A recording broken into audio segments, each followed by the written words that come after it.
Clark, the flick ahead. Oh, beautifully done. Touchdown fever.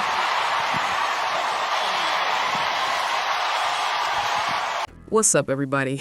Welcome back to TFD. Let's get right into it because this situation with the WNBA just keeps getting crazier by the damn day. So now we've got reports that the league and NBC Sports are pushing forward with their plans, even though the players in the union still haven't locked in a new CBA. And honestly, from the outside looking in, it feels like both sides are talking past each other at this point. You've got players saying the league's offer isn't good enough, and then you've got stars like Breanna Stewart hinting that they've got moves planned if things don't go their way. Some people are even talking about making noise during NBA All-Star Weekend. And look, I get wanting leverage, but at the same time, this is starting to feel like it's spiraling like some messy-ass soap opera. Meanwhile, the league and NBC basically played a hard card. They're saying, we're moving ahead with the season, one way or another. That's a bold damn move. That sends the message that the business side is ready to roll, whether the players are happy or not. So now we're at a crossroads. Do the players accept the final offer and keep things moving, or do they push back and risk a full-on standoff? Either way, this isn't just about contracts anymore. It's about power, control, and what the future of the WNBA is really going to look like. All right, so anyway, let's get straight into it because this right here is important as hell. So we go over to NBC Sports. Boom. And what NBC did today, well, they basically flexed. No hesitation, no waiting around. They dropped their promo like, if you know, you know. The WNBA is coming to NBC and Peacock. That's the message, loud and clear. This wasn't some quiet announcement either. They pushed it out heavy, full promo, full rollout. This is the W, this spring, NBC, Peacock, WNBA. That's not a league acting unsure. That's a network saying we're moving forward with or without drama, with or without y'all's feelings. And honestly, I hope the players are paying attention to that shit.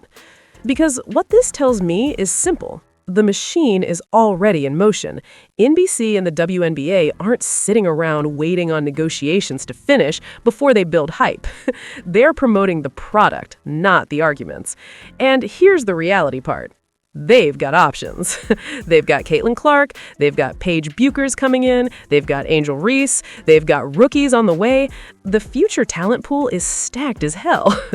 So if certain veterans decide not to play, the league isn't going to shut down. Fans will still tune in. They'll watch the next star. They'll learn new names. That's just how sports works. The brand keeps moving. And that's why this feels like a power move. This is NBC and Peacock basically saying, we're ready. The season is happening. The spotlight is on. There's already a contingency plan. You can feel it. They're prepared either way. So now the ball is back in the players' court. Do you keep pushing and risk missing the moment? Or do you lock in the deal and be part of what's coming next? Because one thing is clear, the WNBA and NBC are not slowing down. They're pressing play. All right, so anyway, the other day I dropped a video talking about how Nike has handled Caitlin Clark. And let's be real, it's been strange as hell at best. For months, it felt like she was just ignored. She's been in the league since May of 2024, lighting it up, breaking records, driving ratings, and yet Nike didn't even put out a real commercial for her until December. And don't get me wrong, when it finally came out, it was fire. But the timing? Way too damn late. And then there's the signature shoe situation. Still nothing, no release yet. We're sitting here in early 2026 talking about maybe this spring. Maybe. That's wild as hell when you think about the impact she's had on the game and the attention she's brought to the league.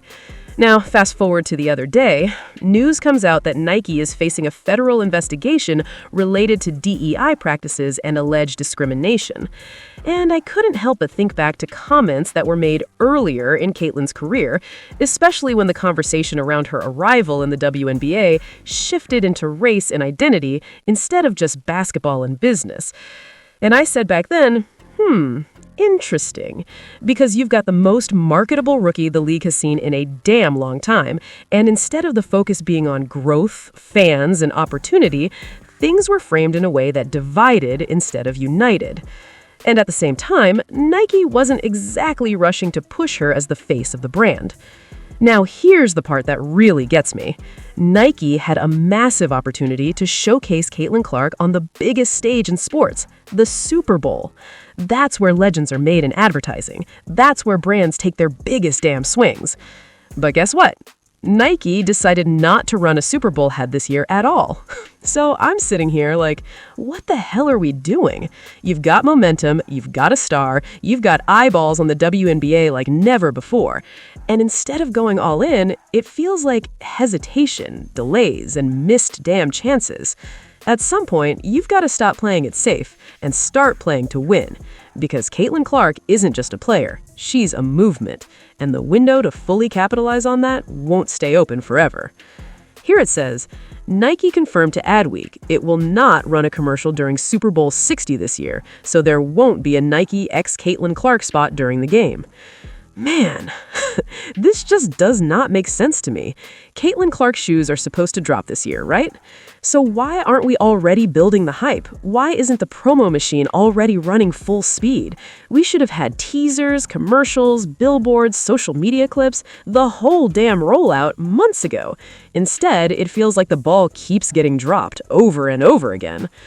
And honestly, it almost comes off like they're scared to really push her. That's what it feels like.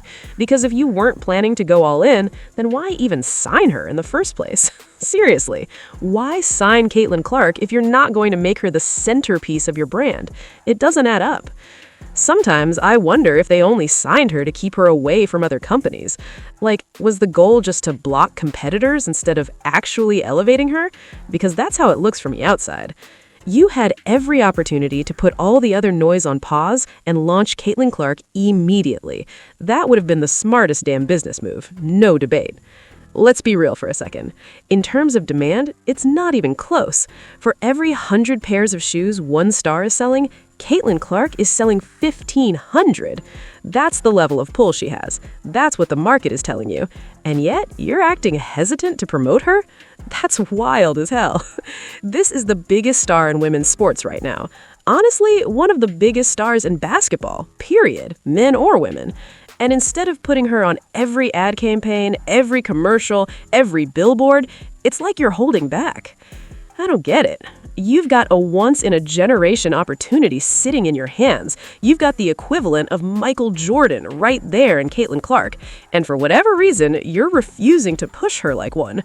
To me, that's not just a mistake. That's a full-on travesty. Let's go over to front office sports. Shout out to Annie Costable here, where it says, WNBA owners make small concessions in latest CBA proposal. Now let me say this clearly. I haven't really seen anything that shows the players are meeting the league halfway. Every real compromise I've seen so far has come from the WNBA and the owners. They're the ones moving their position. At first, they didn't want to cover apartments or rental cars. Now, in the latest offer, they're still agreeing to pay for housing and transportation. That's a shift. That's a concession. They also talked about starting the season earlier, but now it looks like they're keeping the regular schedule. That's another compromise. Then look at the money. The original max salary was around the $800,000 range. Now it's up to about $1.3 million. That's a huge jump, and that's clearly the owners giving ground. So here's my real question. What have the players actually compromised on? What have they given up? Negotiations only work when both sides move. Right now, it looks like one side is bending and the other is standing still. And until that changes, it's hard to see how this gets resolved smoothly. Okay, here said, after 6 weeks with no response, WNBA players have received a counteroffer to the collective bargaining agreement they proposed to the league in December. The league sent the union the new proposal Friday. In its latest proposal, the league made marginal changes to its proposed revenue sharing percentage, sources familiar with negotiations told Front Office Sports.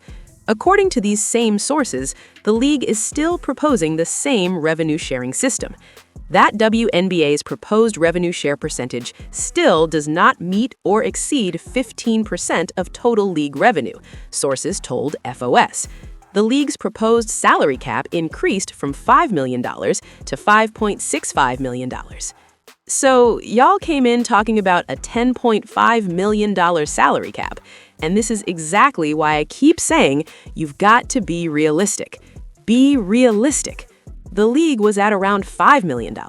They already compromised and said, all right, we'll push it up to about $5.65. That's the best we can do right now. And then you turn around and jump it all the way up to $10.5 million? That's not negotiating, that's throwing out a number with no grounding. That's the real issue here. A lot of these demands haven't been realistic from the start. You can't expect progress when one side is stretching and the other side is asking for something that's way outside the lane.